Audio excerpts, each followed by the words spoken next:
Olá, pessoal! Aqui quem está falando é a Ana Paula. Oi, pessoal, aqui é o Júnior. E como você sabe, nós somos líderes do movimento Radiação e esse aqui é o podcast da quarta-feira. A gente está estudando Tiago e nós estamos no terceiro capítulo dessa carta. E hoje a gente vai falar sobre inteligência emocional. E a gente já começa com 3 fatos interessantes que estão apresentados no livro Inteligência Emocional 2.0. Você sabia que quando comparada com outras 33 habilidades, tipo gerenciamento de tempo, tomada de decisão, comunicações, a inteligência emocional, ela conta na performance, ela é responsável por 58% da performance em todos os tipos de emprego. Super interessante, né? Agora segura essa. 90% das pessoas que são consideradas autoperformadoras nos seus trabalhos, elas possuem inteligência emocional. Enquanto aquelas que não performam bem, que são baixa performadores, apenas 20% desses profissionais possuem inteligência emocional. Agora, se nada disso te convenceu da importância da inteligência emocional, segura essa. Uma pesquisa mostra, né, do Travis Bradberry e da Jean Greaves, que o americano que tem inteligência emocional, ele ganha mais dinheiro. E essa média não é baixa, não. $30.000. Tá bom pra você, Júnior? Tá bom, $30.000 por ano a mais, né? Isso aí, vamos conversar com o Tiago, então, e ver o que a Bíblia ensina a gente? Vamos sim. Vamos lá.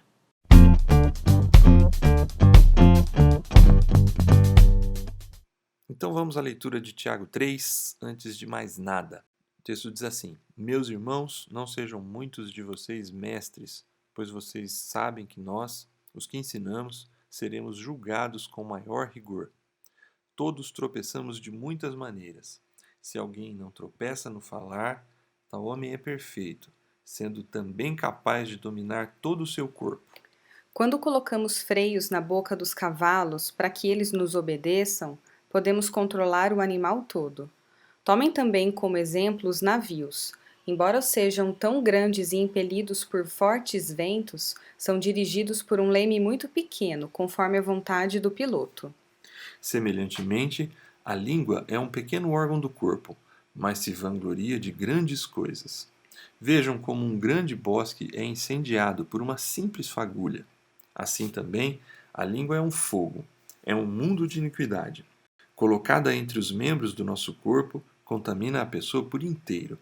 Incendeia todo o curso de sua vida, sendo ela mesma incendiada pelo inferno.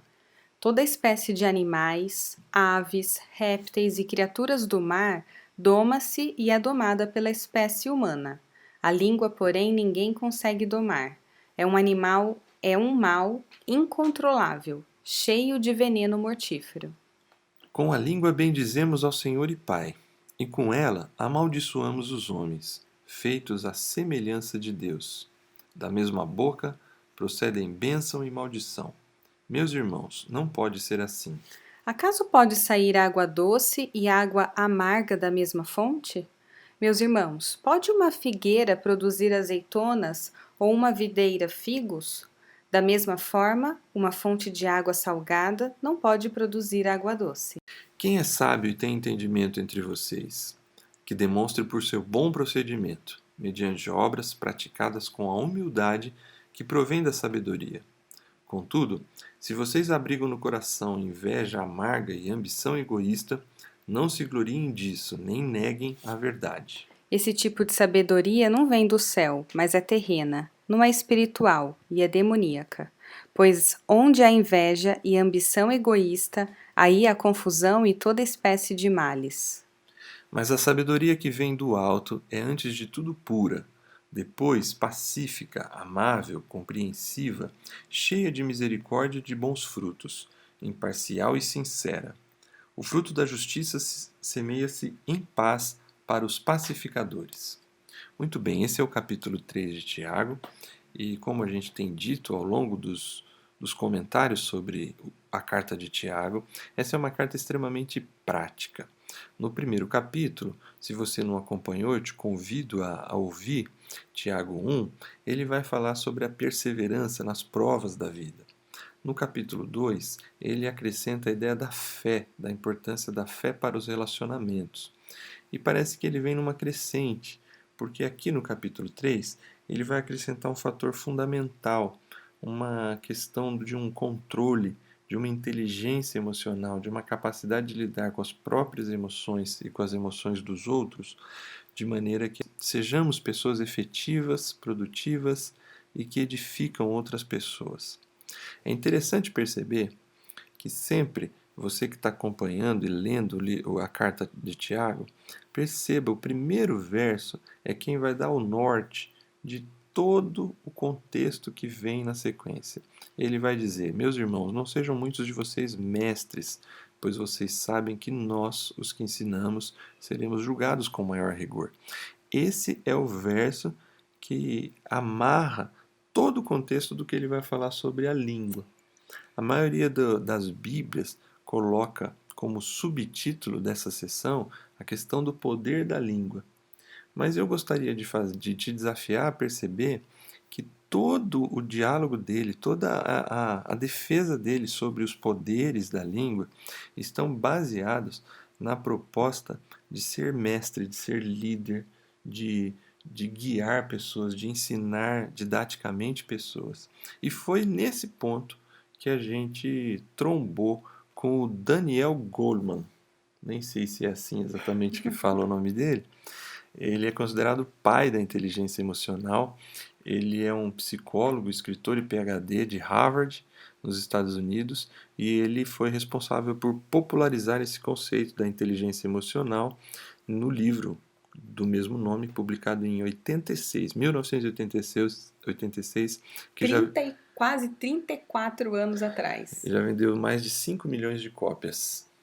E é interessante falar que ele define a inteligência emocional como sendo a capacidade de identificar os nossos próprios sentimentos e o dos outros, de nos motivarmos e de gerir bem as emoções dentro de nós e nos nossos relacionamentos. Posso trazer um conceito interessante aqui? Lógico. A diferença entre a motivação e o engajamento? Sim, por favor. Então vamos lá, porque geralmente a gente usa o termo como se fosse a mesma coisa, né? Mas de uma forma bem simplista, a motivação vem de dentro. Ela é ocasionada pelo processo interior. E o engajamento? De fora, é exterior. Então, geralmente você se engaja com uma causa, com um conceito, com uma pessoa, e aquilo pode promover a sua motivação. Ou talvez você esteja motivado a aprender, motivado a doar o seu tempo, e aí você se engaja com algo. Entende a diferença? Então, a motivação vem de dentro e o engajamento vem de fora. Então, no caso da inteligência emocional, é algo que vem de dentro quando a gente se motiva a desenvolvê-la. É isso aí. Muito bem. E o Goleman, ele vai defender 5 pilares para a inteligência emocional: conhecer as próprias emoções, controlar as emoções, a automotivação, a empatia e saber se relacionar interpessoalmente.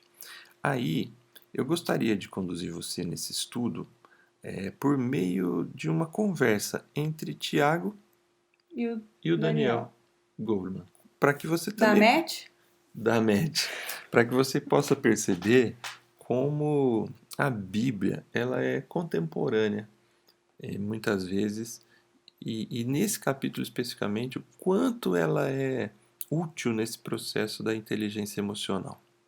Então Muito vamos bem. lá? Estou interessada.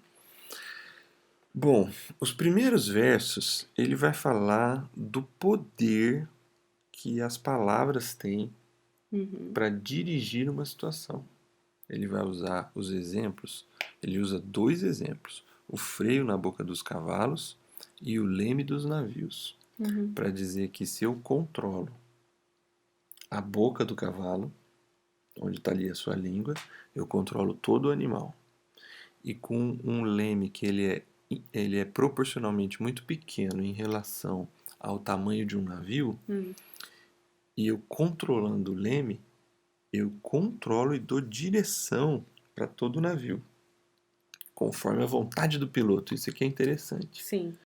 Isso eu relacionaria com a ideia de conhecer as próprias emoções.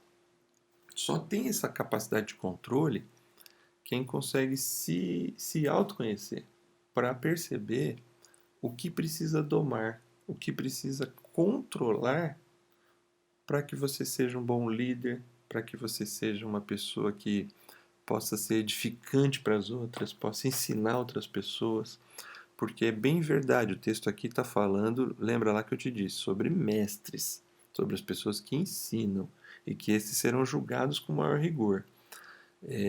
Mas eu amplio a ideia do mestre, que é a ideia da didática, do ensino mesmo. Então, eu Desde acho. que só reforça a importância da boa comunicação. Você pode ter um excelente projeto, você pode ter uma excelente ideia, você pode ter um excelente negócio, mas se você não se comunicar bem, e se comunicar bem não é ser somente eloquente, não é saber usar as palavras, mas nada mais é do que o seu ouvinte te entender. Se ele te entendeu, você é um bom comunicador. Se ele não entendeu, é porque a sua mensagem não ficou clara. Salvo exceções de dificuldade de compreensão. Sim. Mas daí não entra na regra. E aí você tocou num ponto que me faz querer trazer uma rápida reflexão também sobre a ideia se as palavras têm poder em si mesmas, né? E eu acho que elas têm poder na medida em que ela comunica bem, em que ela gera compreensão, em que ela gera bons sentimentos quando a gente usa bem as palavras, quando ela gera motivação ou gera engajamento, Sim. né? Mas elas, eu acho que a gente não deveria caminhar pelo aspecto de que as palavras em si são mágicas, como se a palavra, pela palavra, tivesse poder, a palavra, mas é os efeitos que ela produz por meio de uma mal ou de uma boa comunicação, ou de algo que o texto vai usar lá embaixo, né? Água de fonte amarga ou fonte doce, né? Sim. Então eu acho que o poder da palavra tá nisso aí. Na sequência, ele vai falar sobre o poder da destruição das palavras. Então ele vai dizer que a língua é um pequeno órgão, só que assim como um bosque é incendiado por uma simples fagulha, a língua ele é um fogo, ela é iniquidade, ela contamina a pessoa por inteiro, ela incendeia a pessoa por dentro. E aí Tiago ele vai exagerar, né? Qualquer animal pode ser domado por um ser humano, mas a língua ninguém doma, ela é incontrolável porque ela é cheia de veneno mortífero. Eu relaciono isso aqui com o aspecto da inteligência emocional sobre a questão de controlar as emoções. Porque quem não controla as suas emoções, geralmente ele vai explodir pela língua.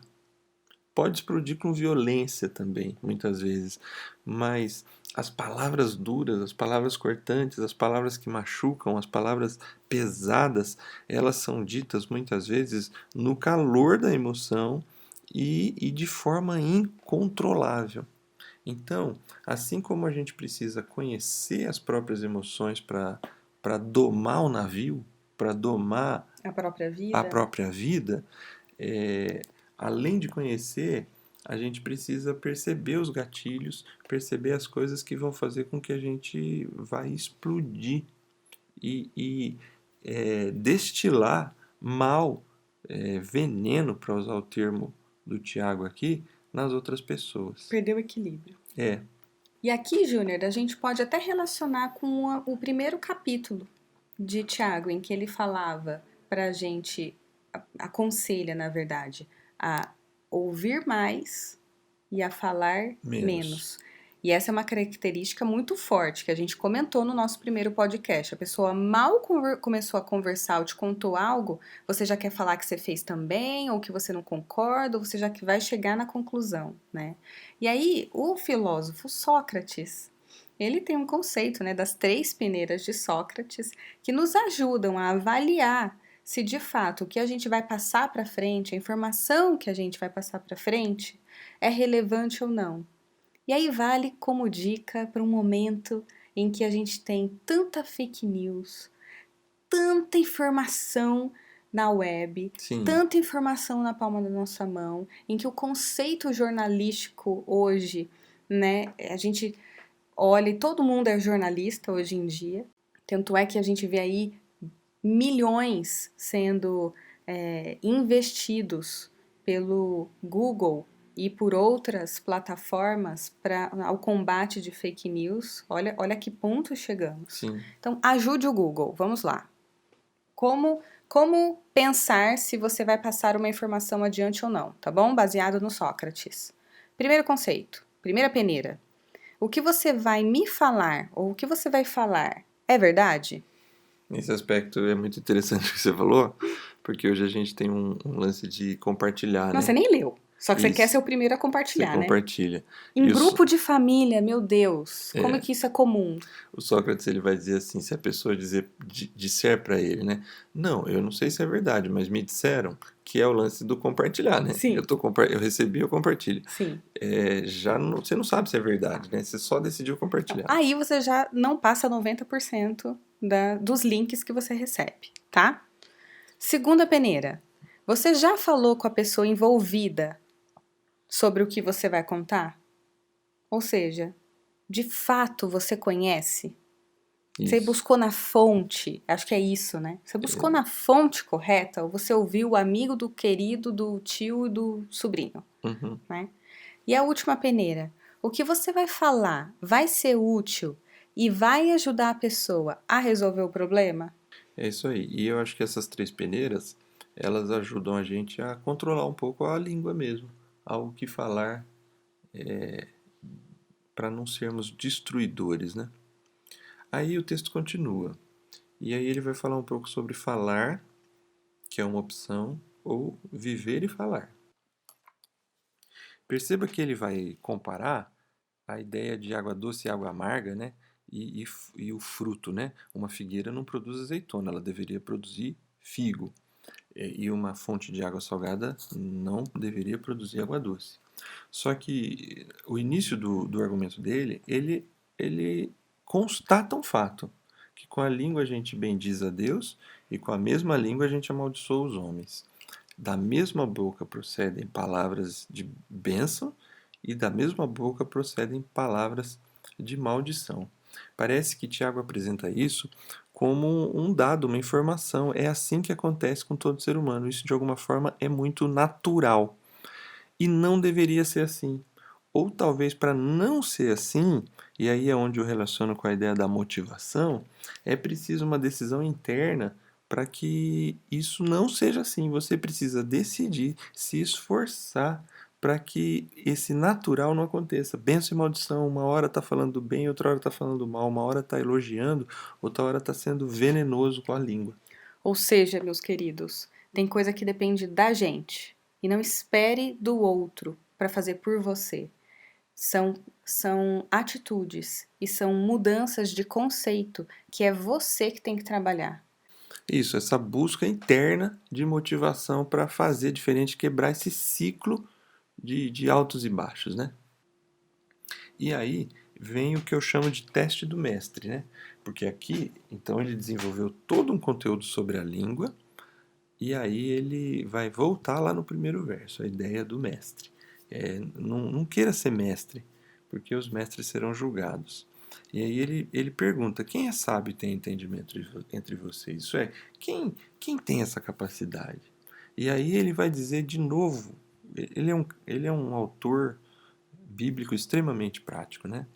Não basta falar, não basta ter didática, não basta somente ser um bom professor com as palavras. Primeiro precisa ter todo se domar internamente nas suas emoções, mas precisa ter o quarto conceito da inteligência emocional, a tal da empatia. Olha o que ele vai dizer, que demonstre por seu bom procedimento mediante obras praticadas com a humildade que provém da sabedoria. A capacidade de ser empático com as pessoas, de demonstrar sua sabedoria, não destilando de uma forma negativa ou pesada, mas por meio da forma como vive e da humildade que se tem. E aí a gente caminha para o final do texto, quando ele vai falar sobre duas relações, a inteligência para o mal e a inteligência para o bem. Porque ele vai dizer que tem uma sabedoria que não vem do céu e tem uma sabedoria que vem do alto. E ele vai dizer que a sabedoria que não vem do céu, ela é amarga e invejosa, ela é egoísta e ambiciosa. Ela causa confusão e toda espécie de males.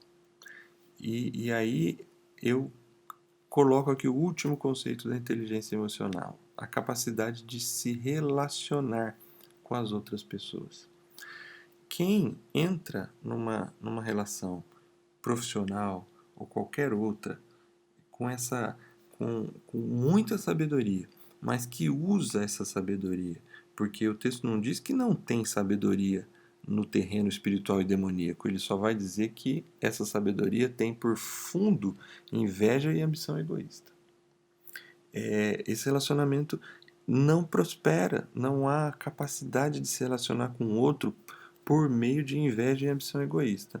E aí ele vai afirmar, mas a sabedoria que vem do alto é antes de tudo pura, pacífica, amável, compreensiva, cheia de misericórdia e de bons frutos.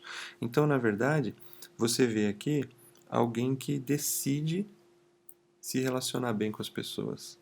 Pureza, promover a paz, amável, compreensivo, que dá bons frutos, que é imparcial, que é sincero, enfim. Perceba como esse conjunto de coisas, essa capacidade de se conhecer para domar um pouco mais a língua, a capacidade de dominar as suas próprias emoções, a automotivação, a empatia e saber se relacionar estão tão presentes nesse texto e podem fazer tão bem para a nossa realidade na vida como um todo, mas ele vai dizer que esse tipo de pessoa são as pessoas que a gente deveria seguir como mestre, que a gente deveria ouvir, que a gente deveria valorizar de verdade.